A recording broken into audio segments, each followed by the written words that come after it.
হওয়ার কারণে জিনেরা যে কোনো মুহূর্তে পাখির মধ্যে আকৃষ্ট হতে পারে, ফলশ্রুতিতে এটা আমার জন্য ক্ষতির কারণ হতে পারে। জিনদের মধ্য থেকে কিছু প্রকারের পাখি আছে যেগুলো জিনেরা দেখলে ভয় পায়। আমরা বর্তমান সময়ে দেখতে পাচ্ছি অনেকেই পাখি লালন পালন করছে। এই পাখি লালন পালনের মধ্য দিয়ে জিন কি আমাদের প্রতি আকৃষ্ট হয়? পাখি লালন পালনের কোনো সুযোগ ইসলামে আছে কিনা, গুরুত্বপূর্ণ একটি বিষয়। পাখি লালন পালন এটি আমাদের দেশের এখন একটা ট্রেন্ডিং ইস্যু বলে আমি মনে করি। আপনারা দেখবেন যে এখন পাখিদেরকে খুব সুন্দর করে ছোটবেলা থেকেই লালন পালন করা হয় এবং প্রত্যেকটা পাখিকে ছোটবেলা থেকে ট্রেনিং বিল্ড আপ করানো হয়। ঘুমাতে হবে কিভাবে, বাচ্চাদের সাথে কিভাবে খেলাধুলা করতে হবে। তো এই পাখিগুলো লালন পালন করা, এটার সুযোগ শরীয়তে আছে কিনা? হ্যাঁ, নবীজি সাল্লাল্লাহু আলাইহি ওয়াসাল্লাম একজন সাহাবীকে জিজ্ঞাসা করলেন, ইয়া উমাইর মা ফাআলান নুগাইর। উমাইর রাদিয়াল্লাহু তাআলা আনহুর একটা ছোট্ট পাখি ছিল, নাম ছিল নুগাইর। তো নুগাইর নামক পাখিটা, তার ব্যাপারে নবীজি সাল্লাল্লাহু আলাইহি ওয়াসাল্লাম জানতে চাইলেন, ইয়া উমাইর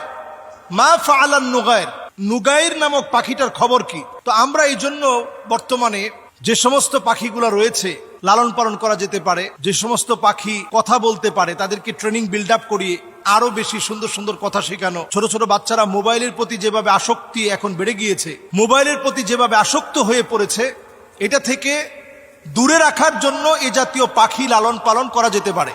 এক্ষেত্রে আমরা অনেকেই মনে করে থাকি যে পাখি এটা জিনদের খুব প্রিয় হওয়ার কারণে জিনেরা যে কোনো মুহূর্তে পাখির মধ্যে আকৃষ্ট হতে পারে, ফলশ্রুতিতে এটা আমার জন্য ক্ষতির কারণ হতে পারে। বিষয়টা আসলে মোটেও এমন না। নবীজি সাল্লাল্লাহু আলাইহি সাল্লাম আমাদেরকে অনুমতি দিয়েছেন পাখি লালন পালন করার। তবে হ্যাঁ, যেই পাখিটা বনে সুন্দর তাকে বনে ছেড়ে রাখতে হবে। যেটা হয়তো আপনি আপনার ঘরের মধ্যে আপনি ছোটবেলা থেকে লালন পালন করেছেন, এখন বর্তমানে ডিম পাওয়া যায়, ডিম থেকে বাচ্চা ফুটানো থেকে শুরু করে লালন পালন যেগুলো একেবারে হ্যান্ড বিটিং এর মাধ্যমে আপনার হাত দিয়ে তাকে খাবার দিবেন, সেই খাবার গ্রহণ করবে, এমন পাখি আপনি লালন পালন করতে পারেন। শরীয়তের দৃষ্টিকোণে এটা নিষেধ না।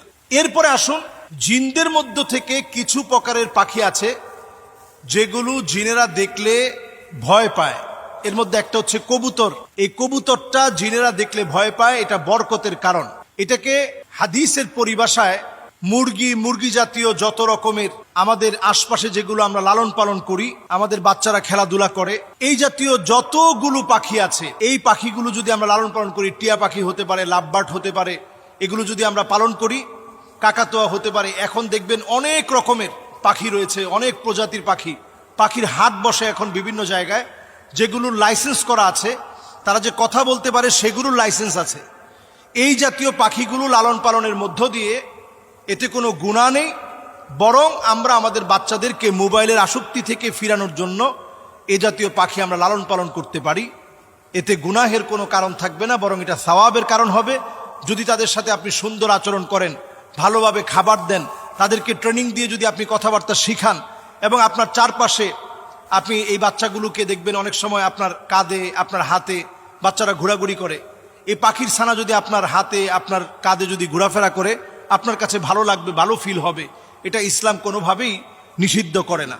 আল্লাহ তাআলা আমাদেরকে বোঝার তৌফিক দান করুক। আসসালামু আলাইকুম ওয়া রাহমাতুল্লাহি ওয়া বারাকাতুহু।